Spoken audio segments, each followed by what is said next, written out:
Hi students, இன்னைக்கு பார்க்க போகிற topic 12th computer science chapter 8 சரங்கள் மற்றும் சரங்களை கையாளுதல்ல சர வடிவமைப்பு செயற்குறிகள் பற்றி தான் பார்க்க போகிறோம். இந்த சர வடிவமைப்பு செயற்குறிகள் எதுக்காக பயன்படுது அப்படின்னா சரங்களை வடிவமைக்கிறதுக்காக பயன்படுது. ஓகேவா? ஸோ சரங்கள்னா என்ன, சரங்களை எப்படி உருவாக்குறது அப்படின்னு சொல்லி நம்ம ஆல்ரெடி பார்த்துருக்கோம். ஏன் அந்த சரங்களில் எப்படி வடிவமைக்கிறது அப்படின்றத தான் பார்க்க போகிறோம். அதுக்கு பயன்படுத்துகிற செயற்குறிகள் என்ன அப்படின்றதையும் பார்க்க போகிறோம். ஓகேவா? பாருங்க, பைத்தானில் உள்ள மிக முக்கியமான சிறப்பம்சங்களில் சர வடிவமைப்பு செயற்குறியும் ஒன்று. சரங்களை வடிவமைக்கவும் மாறியில் சேமிக்கப்பட்டுள்ள சரங்களின் பகுதியினை மாற்றியமைக்கவும் சர வடிவமைப்பு செயற்குறியான வகுமீதி பயன்படுகிறது. ஓகேவா? இந்த செயற்குறியோட பெயர் வந்து வகுமீதி அப்படின்னு தமிழில் சொல்லுவோம். சரிங்களா? இங்கிலீஷில் வந்து மாடுலஸ் ஆப்ரேட்டர் அப்படின்னு சொல்லுவோம். இந்த செயற்குறி தான் வந்து சரங்களை வடிவமைக்கிறதுக்காக பயன்படுது. அண்ட் அனதர் வந்து என்ன சொல்லியிருக்காங்கன்னா, மாறியில் சேமிக்கப்பட்டுள்ள சரங்களின் பகுதியை மாற்றி அமைக்கிறதுக்காகவும் பயன்படுது. ஓகேவா? இந்த இடத்துல மாறி அப்படிங்கிறது வந்து என்ன சொல்லுவோம்னா, இந்த நேம், மார்க் இதெல்லாம் வந்து மாறி அப்படின்னு சொல்லுவோம். எந்த இடத்துல ஒரு மதிப்போ ஒரு நேமில் ஸ்டோர் பண்ணி வைக்கிதோ அந்த நேம் தான் வந்து மாறி அப்படின்னு சொல்லுவோம். ஓகேவா? அந்த மாறியில் இருக்கக்கூடிய சரத்தின் பகுதியினை மாற்றி அமைக்கிறதுக்கும் இந்த செயற்குறிகள் பயன்படுது. இதுக்கான தொடரியல் பாருங்க. strings to be displayed with வகுமீதி value 1 and modulus value 2. Next வந்து க்ளோஸ் பண்ணிக்கிறோம். இந்த சரங்கள் வந்து இதோட க்ளோஸ் ஆகிடுது. அதனால் வந்து இந்த டபுள் குவாட்டேஷன் அதாவது இரட்டை மேற்கோள்குறியை வந்து கம்ப்ளீட் பண்ணிக்கிறோம். அடுத்தது வந்து மாடுலஸ்குள்ள வேல்யூ 1 வேல்யூ 2 அப்படின்னா வந்து இந்த வேல்யூ 1 ஃபஸ்ட்டு இருக்கிறதுல எது பிரிண்ட் ஆகணுமோ அந்த மாதிரியோட நேம் அது வேல்யூ 1. செகண்டாக இருக்கக்கூடிய வேல்யூ 2ல் எது பிரிண்ட் ஆகணுமோ அந்த மாரியோட பெயர் அது வேல்யூ 2 அப்படின்னு சொல்லி கொடுக்கணும். இதான் இதோட தொடரியல். இதுக்கான எக்ஸாம்பிள் பாருங்கள், உங்களுக்கு நல்லா ஈஸியாக அண்டர்ஸ்டாண்ட் பண்ணிக்க முடியும். ஃபஸ்ட்டு வந்து நேம் ஈக்குவல் டு ராஜராஜன். இந்த இடத்துல நேமுங்கிறது மாறி. ஓகேவா? ராஜராஜன் அப்படிங்கிறது ஒரு சரம். இப்போ நேமுன்ற மாறியில் ராஜராஜன் அப்படிங்கிற ஒரு சரம் வந்து என்ன ஆயிருக்கு, ஸ்டோர் ஆகிருக்கு. அதாவது இந்த மதிப்பு வந்து இதில் இருத்தி வச்சிருக்கு. நேமுன்னா ராஜராஜன். நெக்ஸ்ட்டு மார்க்ன்றது ஒரு மாறி. மார்க்கில் வந்து என்ன கொடுத்துருக்காங்க, 98 அப்படின்னு ஒரு நம்பர் கொடுத்துருக்காங்க இல்லையா? அப்போ இந்த 98 அப்படிங்கிற ஒரு எண் வந்து மார்க்குன்ற மாறியில் ஸ்டோர் ஆகியிருக்கு. இப்போ பிரிண்டில் name colon modulus S and marks modulus D இதோட வந்து க்ளோஸ் பண்ணிக்கிறோம். அப்படின்னா இதோட மீனிங் என்ன அப்படின்னா வந்து இந்த மாடுலஸ் எஸ் அப்படின்னா வந்து சரங்களை வந்து இந்த இடத்துல பிரிண்ட் பண்ணும். ஓகேவா? அதாவது சரங்கள் வந்து இந்த இடத்துல வரணும் அப்படிங்கிறதுக்காக இந்த மாடுலஸ் எஸ்ஸுங்கிற அந்த செயற்குறியை பயன்படுத்தியிருக்கோம். அந்த கேரக்டரை வந்து ஃபார்மேட் கேரக்டரை பயன்படுத்தியிருக்கோம். மார்க்ஸில் வந்து மாடுலஸ் டி கொடுத்துருக்கோம். டி அப்படிங்கிறது வந்து ஒரு எண் வந்து இதில் பிரிண்ட் ஆகணும், அதாவது நம்பர்ஸ் வந்து இதில் வரணும் அப்படிங்கிறதுக்காக மாடுலஸ் டி என்ற கேரக்டரை யூஸ் பண்ணியிருக்கோம். நெக்ஸ்ட் பாருங்க, மாடுலஸில் நேம் மார்க். ஓகேவா? இது ஏன் கொடுத்துருக்கோம் அப்படின்னா இந்த மாறி இந்த ப்ரோக்ராமில் என்ன மாறியை பயன்படுத்திருக்கோமோ அந்த மாறியை கொடுக்கணும். ஏன்னா அதில் தான் நம்ம மதிப்பு கொடுத்துருக்கோம் இல்லையா? அதனால் அந்த மாறியை கொடுத்துருக்கோம். இந்த ப்ரோக்ராமில் நம்ம 2 மாறி தான் பயன்படுத்தியிருக்கோம். நேம்ன்ற ஒரு மாறி பயன்படுத்தியிருக்கோம், மார்க்ன்ற ஒரு மாறி பயன்படுத்தியிருக்கோம் இல்லையா? இந்த 2 மாறியும் வந்து இந்த ப்ராக்கெட்டுக்குள்ளே கொடுக்கணும். அதுக்கு முன்னாடி வந்து இந்த மாடுலஸ் சிம்பிளாக பயன்படுத்திக்கணும். ஓகேவா? இப்போ இதுக்கான வெளியீடு என்ன கிடைக்குது பாருங்கள், நேமு மாடுலஸ் எஸ். இந்த மாடுலஸ் எஸ்ஸில் வந்து என்ன பிரிண்ட் ஆகுதுன்னா ராஜராஜன் பிரிண்ட் ஆகுது. எப்படி பிரிண்ட் ஆகுது அப்படின்னா இங்கே வந்து நம்ம என்ன கொடுத்துருக்கோம், நேமுங்கிற மாறி கொடுத்துருக்கோம் இல்லையா? அப்போ அந்த நேம்ன்ற மாறியில் என்ன மதிப்பு இருக்குது அப்படின்னு பார்க்கும். அந்த மதிப்பு வந்து ராஜராஜன். ராஜராஜன்றது ஒரு சரம் தான் இல்லையா? அதனால அந்த நேம் வந்து இதில் பிரிண்ட் ஆகுது. And marks modulus D. ஓகேவா? ஸோ இது என்ன பண்ணும் அப்படின்னா ரெண்டாவதாக இருக்கக்கூடிய மாறியை செக் பண்ணும். ரெண்டாவதாக இருக்கக்கூடிய மாறி வந்து மார்க். இப்போ மார்க்கில் என்ன இருக்குது, 98 இருக்குது. 98 அப்படின்றது வந்து ஒரு முழு எண் தான் இல்லையா? ஸோ அப்போ முழு எண் அப்படிங்கிறதால அந்த 98 வந்து பிரிண்ட் ஆகும். ஓகே, ஸோ இதை ரன் பண்ணி பார்க்கலாம் இந்த ப்ரோக்ராமை. பாருங்கள், name equal Rajarajan, mark equal 98, பிரிண்டில் name modulus S and marks modulus D modulus name மார்க்குன்னு கொடுத்துருக்கோம். ஓகேவா? இப்போ ரன் பண்ணோம் அப்படின்னா இதுக்கான வெளியீடு கிடைக்குது. நேம் ராஜராஜன் அண்ட் மார்க்ஸ் வந்து 98 அப்படிங்கிற வெளியீடு வந்து கிடைக்கும். ஓகேவா? நெக்ஸ்ட் பாருங்க, வடிவமைப்பு குறியுறுக்கள். ஓகேவா? வடிவமைப்பு குறியுறுக்கள்லாம் என்ன அப்படின்னா வந்து இப்போ நம்ம இந்த மாடுலஸ் எஸ் மாடுலஸ் டின்னு பார்த்தோம் இல்லையா? ஸோ இதான் வந்து வடிவமைப்பு குறியுறுக்கள் அப்படின்னு சொல்லுவோம். அப்போ வந்து ஒரு சரங்கள் வந்து பிரிண்ட் ஆகணும் அப்படின்னா அந்த மாடுலஸ் எஸ் பயன்படுத்துகிறோம், அதாவது வகுமீதி எஸ்ஸை பயன்படுத்துகிறோம். அதே ஒரு முழு எண் பிரிண்ட் ஆகணும் அப்படின்னா வகுமீதி டியை வந்து பயன்படுத்துகிறோம். ஓகேவா? இதுக்கு பேர் தான் என்ன சொல்கிறாங்க அப்படின்னா வடிவமைப்பு குறியுறுக்கள் அப்படின்னு சொல்கிறோம். இந்த ப்ரோக்ராமில் நம்ம 2 வடிவமைப்பு குறியுறுக்கள் வந்து பயன்படுத்தியிருக்கோம். இதே மாதிரி இன்னும் பல வகையான வடிவமைப்பு குறியுறுக்கள்லாம் இருக்குது. சரியா? ஸோ அந்த குறியுறுக்கள் என்ன, அதோட பயன்பாடுகள் என்ன அப்படின்னு சொல்லி தான் இந்த பாக்ஸில் கொடுத்துருக்காங்க. இது ஓவராலாக உங்களுக்கு 1 மார்க்ஸில் கேட்க சான்ஸ் இருக்குது. அதனால் மார்க் பண்ணிக்கோங்க. மார்க் பண்ணி 1 மார்க்ஸ்னு எழுதிக்கோங்க. ஓகேவா? ஃபஸ்ட்டு பாருங்கள், மாடுலஸ் சி.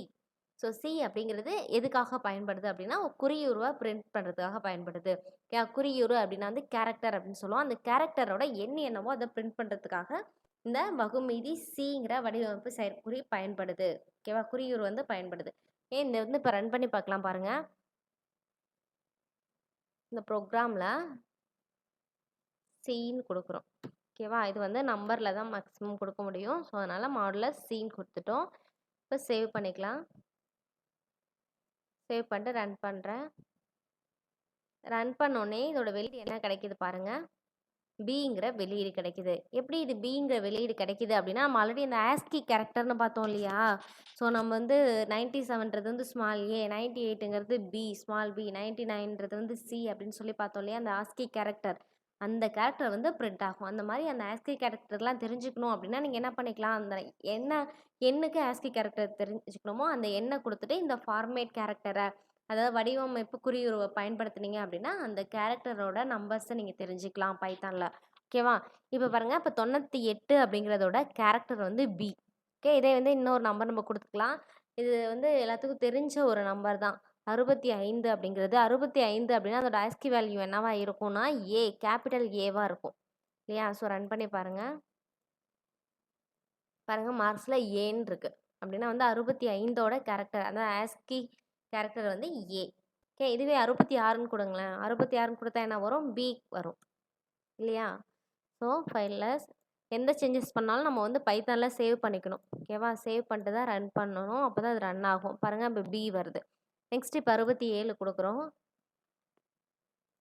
ஸோ இது எல்லாமே ஆஸ்கி கேரக்டர். உங்களுக்கு இந்த ஆஸ்கி கேரக்டர் தெரிஞ்சுக்கணும் அப்படின்னா நீங்கள் 11th ஆல்ரெடி நீங்கள் படிச்சிருப்பீங்க. ஸோ அதை வந்து ரிவைஸ் பண்ணிங்க அப்படின்னா உங்களுக்கு என்ன அண்டர்ஸ்டாண்ட் ஆகிடும். ஓகேவா, இதான் வந்து ஆஸ்கி கேரக்டர். அப்போ அந்த ஆஸ்கி கேரக்டர் தெரிஞ்சுக்கணும் அப்படின்னா என்ன பண்ணுறோம், இந்த வடிவமைப்பு குறியுருக்களை பயன்படுத்திக்கலாம். ஓகேவா, நெக்ஸ்ட் கேரக்டர் என்னன்னு பார்க்கலாம். மாடுலஸ் டி அல்லது மாடுலஸ் ஐ. ஸோ இது நம்ம மாடுலஸ் டினா என்ன நம்ம ஆல்ரெடி பார்த்துருக்கோம் இல்லையா? குறியீட்ட முழு எண், ஒரு முழு எண் வந்து பிரிண்ட் ஆகணும் அப்படின்னா அந்த இடத்துல வந்து மாடுலஸ் டிங்கிற வடிவமைப்பு குறியுருவை பயன்படுத்தணும். அடுத்தது மாடுலஸ் எஸ். எஸ்ஸுங்கிறது சரம். ஏன் ஒரு சரங்களை வந்து பிரிண்ட் பண்ணணும் அப்படின்னா அந்த இடத்துல வந்து நம்ம என்ன பயன்படுத்தணும்னா மாடுலஸ் எஸ்ஸை வந்து பயன்படுத்துவோம். Next modulus U. யூங்கிறது குறியில்லா முழு எண். ஓகேவா, இது வந்து இன்டிஜர் நம்பர் தான். குறியில்லா முழு எண்ணை பயன்படுத்துகிறோம், அதை பிரிண்ட் பண்ணணும் அப்படின்னா அதுக்கு மாடுலஸ் யூங்கிற வடிவமைப்பு குறியுருவை பயன்படுத்துகிறோம். நெக்ஸ்ட் மாடுலஸ் ஓ. ஓங்கிறது எண்ம முழு எண். ஓகேவா, எண்ம அப்படின்னா வந்து ஆக்டல். நம்ம இது வந்து 11th படிச்சிருக்கோம் இல்லையா? நம்பர் சிஸ்டமில் செகண்ட் லெசனில் படிச்சிருக்கோம் இல்லையா? எண்முறைகளில் வந்து இருநிலை, எண்ணிலை, பதின்ம நிலை, 16 நிலைன்னு படிச்சிருக்கோம்ல. ஸோ அதில் எண்ம நிலையை, அதாவது எண்ம மதிப்பை நீங்கள் தெரிஞ்சுக்கணும் அப்படின்னா அதுக்கு வந்து இந்த மாடுலஸ் ஓங்கிற வடிவமைப்புக்குரிய குறியுருவை பயன்படுத்திக்கலாம். ஓகேவா, இதை வேணால் செக் பண்ணி பார்க்கலாம். இப்போ நம்ம ஒரு எண் கொடுத்துக்கலாம். இப்போ 98ன்ற ஒரு எண்ணை கொடுக்குறோம்.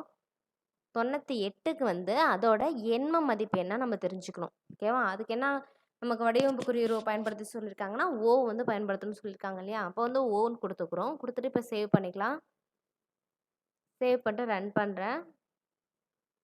பாருங்க, ரன் பண்ணோடனே அதுக்கான ஆன்சர் கிடச்சிருது 142. ஓகேவா, இப்போ 98ங்கிறது ஒரு பதின்மை எண். அந்த எண்ணோட எண்ம எண் தெரியணும் அப்படின்னா வந்து என்ன கொடுத்துக்கிறோம், இந்த மாடுலஸ் ஓன் கொடுத்தோம் அப்படின்னா அதோட எண்ம மதிப்பு வந்து கிடச்சிரும். ஓகேவா, இதை வேணால் உங்களுக்கு ரிவைஸ் பண்ணுறதுக்காக ஒரு எக்ஸாம்பிள் மட்டும் போட்டிருக்கேன் பாருங்கள்.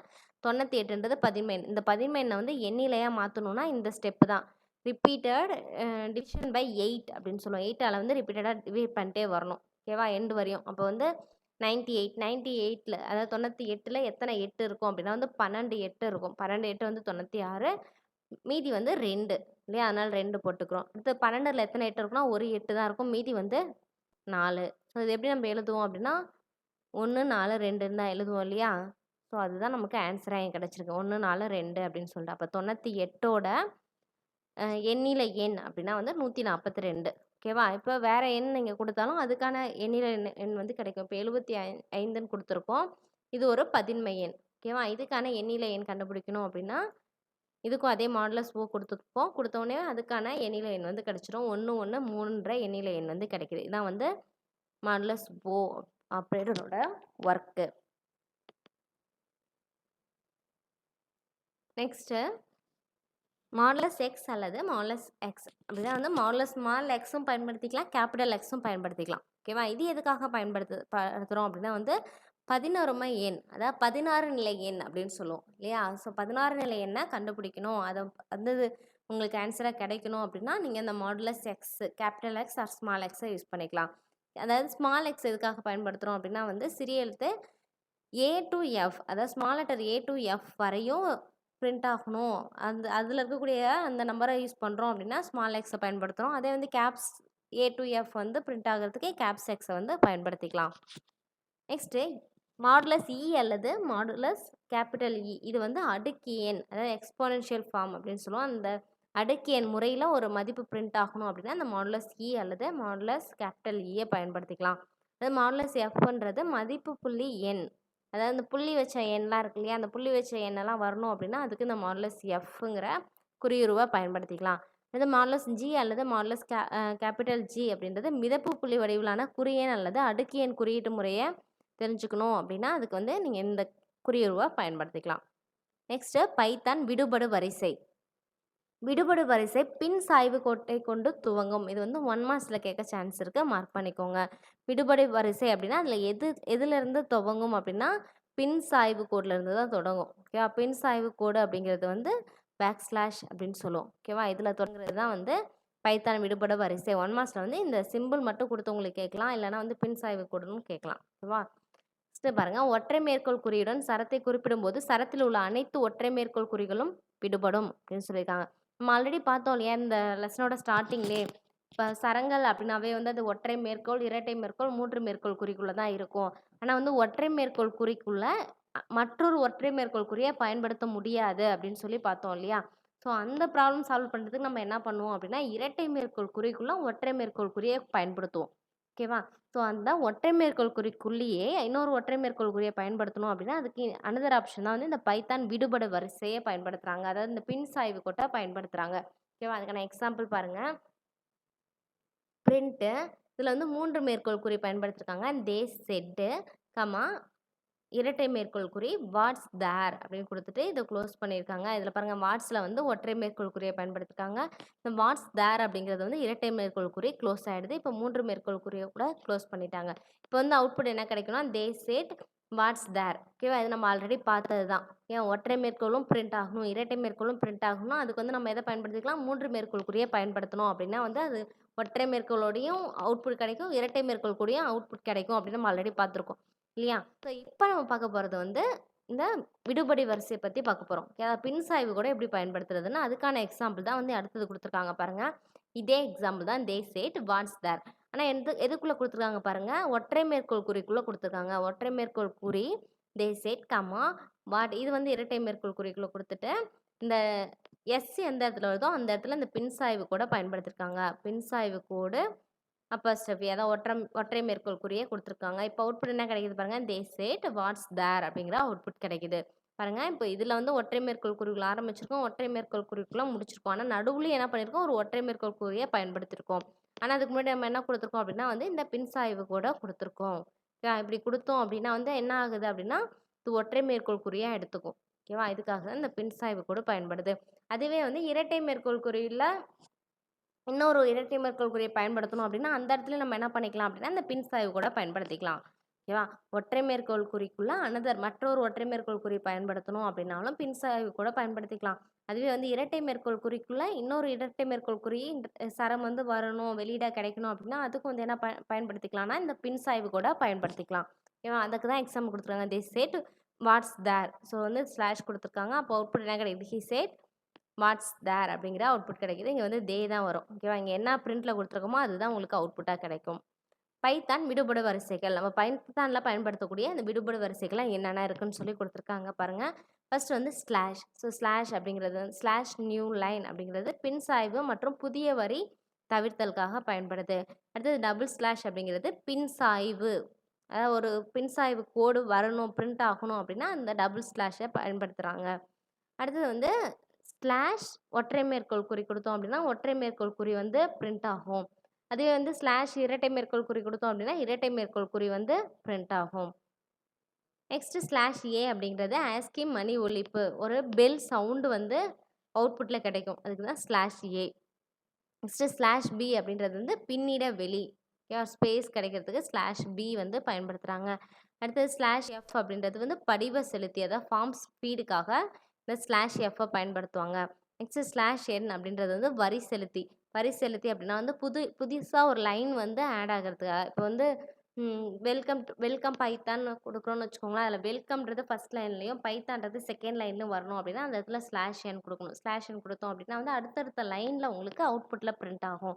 ஓகேவா? அதை வந்து ஸ்லாஷ் என் அப்படின்னு சொல்லுவோம். அடுத்தது ஸ்லாஷ் ஆர் அப்படின்றது ஆஸ்கி நகர்த்தி திருப்பி கேரியேஜ் ரிட்டர்ன் அப்படின்னு சொல்லுவோம். ஓகேவா? ஒரு லைன் முடிச்சிட்டோடனே அடுத்த லைன் ஆட்டோமேட்டிக்காக வரத்துக்கு இந்த ஸ்லாஷ் ஆர்ன்ற விடுபடி வரிசையை பயன்படுத்துகிறோம். அடுத்தது ஸ்லாஷ் டி அப்படின்றது வந்து ஆஸ்கி கிடைமட்ட தத்தல்.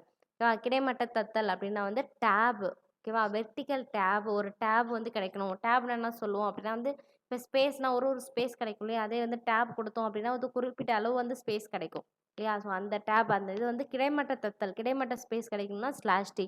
அதே செங்குத்து தத்தல் கிடைக்கணும் அப்படின்னா வந்து ஸ்லாஷ் வி வந்து பயன்படுத்துகிறோம். நெக்ஸ்ட் வந்து ஸ்லாஷ் ட்ரிபிள் ஓ அப்படின்றது எண்ணுடன் கூடிய குறியுறு கிடைக்கணும் அப்படின்னா அந்த ஸ்லாஷ் ட்ரிபிள் ஓ பயன்படுத்துகிறோம். அது ஸ்லாஷ் எக்ஸ் டபுள் ஹெச்ன்றது 11 எண்ணுடன் கூடிய குறியுறு பயன்படுத்துறதுக்காக. Next format செயற்கூறு. ஓகேவா? ஃபார்மேட் செயற்கூறு அப்படின்றது ஒரு ஃபங்க்ஷனை எப்படி நம்ம பயன்படுத்துகிறோம் சரத்தில் அப்படின்றது தான் பார்க்க போகிறோம். ஃபார்மேட் செயற்கூறானது சரங்களை வடிவமைக்க பயன்படும் முக்கிய செயற்கூறாகும். ஓகேவா? ஸோ இந்த ஃபார்மேட் செயற்கூறும் வந்து சரங்களை வடிவமைக்கிறதுக்காக தான் பயன்படுது. நெளிவு அடைப்புக்குறி இடநிரப்பியாக அல்லது புலத்தின் பிரதியீடாக பயன்படுகிறது அப்படின்னு சொல்கிறாங்க. இந்த ஃபார்மேட் செயற்குறிகளை நம்ம நெளிவு அடைப்புக்குறியை பயன்படுத்துவோம். நெளிவு அடைப்புக்குறினா இதுதான். ஓகேவா? இந்த சிம்பிளை வந்து நம்ம பயன்படுவோம். இது எதுக்காக பயன்படுது அப்படின்னா இடநிரப்பியாக பயன்படுது அல்லதுனா புலத்தின் பிரதியீடாக பயன்படுகிறது அப்படின்னு சொல்லியிருக்காங்க. ஓகேவா? இடநிரப்பி அப்படின்னா அந்த இடத்துல வந்து என்ன ஏதாவது ஒரு மதிப்பை வந்து ஃபில் பண்ணும். ஓகேவா? அதுக்காக தான் இந்த நெளிவு அடைப்புக்குறி வந்து பயன்படுது ஃபார்மேட் செயற்குறியில். இதுக்கான எக்ஸாம்பிள் பாருங்கள். num1 equal to int input of number 1. ஓகேவா? ஸோ இதில் என்ன மீனிங்னா நம்மன்றது ஒரு மாறி. இந்த மாறியில் என்ன கொடுத்துருக்காங்க? இன்ட்டுங்கிறது எதுக்காக பயன்படுத்துவோம் அப்படின்னா வந்து ஒரு எண்ணை நம்ம கொடுக்குறோம். நம்ம கொடுக்கக்கூடிய எண்ணு வந்து எண்ணா எடுத்துக்கணும் அப்படிங்கிறதுக்காக இந்த இன்ட்டு ஃபங்க்ஷன் இன்ட்டு செயற்கூறை பயன்படுத்துகிறோம். இதுக்குள்ளே வந்து இன்புட் செயற்கூறு கொடுத்துருக்காங்க. இன்புட் எதுக்கு அப்படின்னா வந்து நம்ம டைப் பண்ணுறது அப்போ தான் அதை அக்செப்ட் பண்ணிக்கும். ஏன் அதுக்காக இன்புட்ன்ற செயற்கூறை பயன்படுத்திருக்காங்க. இதுக்குள்ளே இரட்டை மேற்கோள் குறிக்குள்ள நம்பர் 1ன்னு கொடுத்துருக்கோம். அப்போ இரட்டை மேற்கோள் குறிக்குள்ள நம்ம கொடுக்குறது எல்லாமே வெளியீட்டில் அப்படியே பிரிண்ட் ஆகும். நம்பர் 1 கோலன் வரையும் பிரிண்ட் ஆகுது. ஓகேவா? அடுத்தது வந்து என்னன்னா இன்புட் செயற்கூறு கொடுத்துருக்கிறதால நம்ம வந்து டைப் பண்ண முடியும். அப்போ 34ன்றதை நாம் டைப் பண்ணுறோம். சரியா? நம்ம 34 டைப் பண்ணிட்டோம். அடுத்தது num2 equal to input of number 2. அப்படின்னா என்ன மீனிங்னா அடுத்தது நம்பர் 2 num2 அப்படிங்கிற ஒரு மாறி பயன்படுத்துகிறாங்க. அதில் வந்து இன்புட் ஆஃப் நம்பர் 2. நம்பர் 2 வந்து பிரிண்ட் ஆகணும். அப்போ நம்பர் 2 பிரிண்ட் ஆகிடுச்சு. இதில் வந்து இன்புட் செயற்கூறு பயன்படுத்துறதால நம்ம நம்பர் வந்து டைப் பண்ணுறோம். 54ன்ற உள்ளீடை நம்ம கொடுக்குறோம். ஓகே? கொடுத்ததுக்கப்புறம் பிரிண்டில் தி சம் ஆஃப் இது என்னது? நெளிவு அடைப்புக்குறி அண்ட் நெளிவு அடைப்புக்குறி ஈஸ் நெளிவு அடைப்புக்குறி. நீங்கள் இதில் எத்தனை நெளிவு அடைப்புக்குறி நீங்கள் படுத்துறீங்களோ அது எல்லாமே எதில் கொடுக்கணும்? இதுக்கான மதிப்பு எல்லாமே எதில் கொடுக்கணும் அப்படின்னா வந்து ஃபார்மேட் செயற்கூறில் கொடுக்கணும். இதுதான் வந்து ஃபார்மேட் செயற்கூறு. இப்போ இதில் வந்து 3 நெளிவு அடைப்புக்குறி பயன்படுத்தியிருக்காங்க. அப்போ 3 மதிப்பை வந்து இந்த ஃபார்மேட் செயற்கூறுக்குள்ளே கொடுக்கணும். இதில் கொடுத்தோம் அப்படின்னா இந்த மதிப்பு எல்லாமே வந்து இதில் பிளேஸ் ஆகும். அதனால தான் பிளேஸ் ஹோல்டர் இடநிரப்பி அப்படின்னு சொல்கிறாங்க. இந்த இடத்தை நிரப்புறதுக்காக இந்த ஃபார்மேட் செயற்கூறு பயன்படும். இதில் ஃபார்மேட் செயற்கூறில் இருக்கக்கூடிய மதிப்பு வந்து இதில் பிளேஸ் ஆகும். ஓகேவா? ஸோ இந்த பிரிண்டில் இது கொடுத்துட்டு என்ன பண்ணுறோம் அப்படின்னா இந்த ஃபார்மேட் செயற்கூறு பயன்படுத்துறதுக்கு முன்னாடி இந்த டாட் ஆப்ரேட்டரை யூஸ் பண்ணிக்கணும். ஓகேவா? டாட் ஆப்ரேட்டர் கொடுத்துட்டு தான் என்ன பண்ணணும்? இந்த ஃபார்மேட் செயற்கூறை ஸ்டார்ட் பண்ணணும். இப்போ ஃபார்மேட் செயற்கூறில் num1, num2ன்னு கொடுத்துருக்காங்க. அப்படின்னா என்ன மீனிங்னா num1ன்னு ஏதாவது மாறி இருக்கான்னு செக் பண்ணணும். num1ன்னு ஒரு மாறி இருக்கு இல்லையா? இந்த மாறியில் இருக்கக்கூடிய மதிப்பு வந்து என்ன ஆகும் அப்படின்னா இந்த ஃபஸ்ட்டு இருக்கக்கூடிய நெளிவு அடைப்புக்குறியில் பிளேஸ் ஆகும். அதாவது இடநிரப்பியாக மாறும். ஓகேவா? அடுத்தது num2ல் இருக்கக்கூடிய மதிப்பு என்னவோ அது வந்து ரெண்டாவதாக இருக்கக்கூடிய நெளிவு அடைப்புக்குறியில் பிளேஸ் ஆகும். நெக்ஸ்ட்டு தேர்ட் என்ன கொடுத்துருக்காங்க? num1 + 2 num2. இப்போ num1ஐயும் num2ஐயும் ஆட் பண்ணி வர வேல்யூ வந்து தேர்டாக இருக்கக்கூடிய அந்த நெளிவு அடைப்புக்குறியில் வந்து பிளேஸ் ஆகும். ஓகேவா? இதுக்கான வெளியீடு பாருங்கள். num1 num1 34. இது வந்து நாம் கொடுக்குறது 34 நம்ம நம்பர் கொடுக்குறோம். அடுத்தது நம்பர் 2ன்னு பிரிண்ட் ஆகும். அப்போ வந்து 54ன்னு கொடுக்குறோம். நெக்ஸ்ட்டு என்டர் பண்ணோடனே ஆட்டோமேட்டிக்காக இந்த லைன் டிஸ்பிளே ஆகும். எப்படி ஆகும் அப்படின்னா தி சம் ஆஃப் num1 இல்லையா? num1ல் என்ன வேல்யூ இருக்குது? 34 இருக்குது. அப்போ 34 பிரிண்ட் ஆகும். அண்டு num2ல் என்ன வேல்யூ இருக்குது? 54 இருக்குது. அப்போ 54 பிரிண்ட் ஆகுது. ஈஸ் 88ன்னு இருக்கு. அப்ப வந்து num1 + num2ன்னு குடுத்துருக்கோம் இல்லையா? அப்போ 34யும் 54யும் ஆட் பண்ணோம். ஆட் பண்ணிட்டு அந்த வேல்யூ வந்து 3ஆ பிளேஸ் பண்ணோம். இடநிரப்பி பண்ணோம். ஓகேவா? இதுதான் வந்து ஃபார்மேட் செயற்குறு அப்படின்னு சொல்லுவோம். ஓகேவா? இதோட கிளாஸ் ஓவர். இதுல ஏதாவது டவுட் இருந்தது அப்படின்னா கமெண்ட் பண்ணுங்க. Thank you.